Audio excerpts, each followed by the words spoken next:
Minister, how many thousand more Palestinians will be dead by the time the European Council meets next week? 16,000 dead now, 70% of them women and children, 40% of them children and infants, babies. How many more will be dead before the Taoiseach goes to the European Council next week?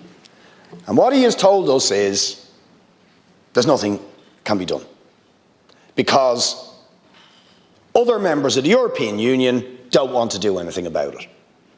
Now, if you care for the European Union, you should know that the moral credibility of the European Union is gone, trashed.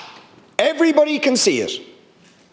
The European Union rushes to impose sanctions on Russia for an illegal invasion, for a murderous assault, and stands by and either supports Israel in its actions, continues to arm them, continues to do trade with them, or at best utters words of criticism but says there's nothing we can do, while the slaughter continues.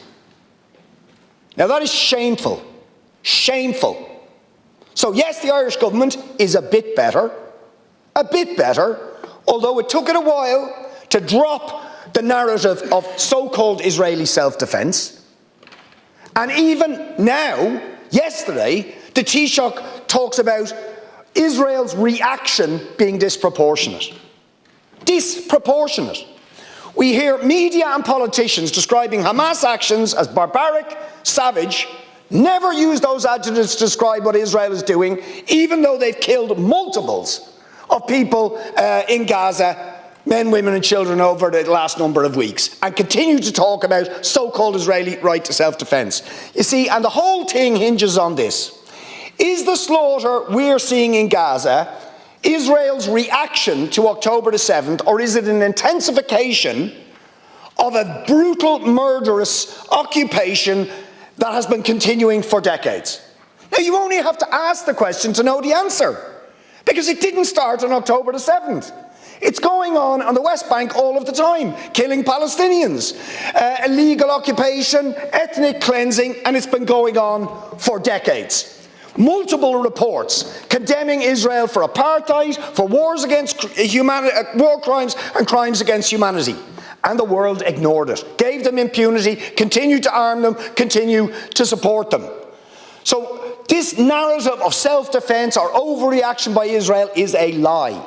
And everybody knows it's a lie. This is a genocidal war in a continuation of a policy of apartheid and dehumanization and illegal occupation that Israel has been conducting for decades, but which has intensified over the last couple of years. And I'll just finish on this. You see, look at the history of the struggle against South African apartheid.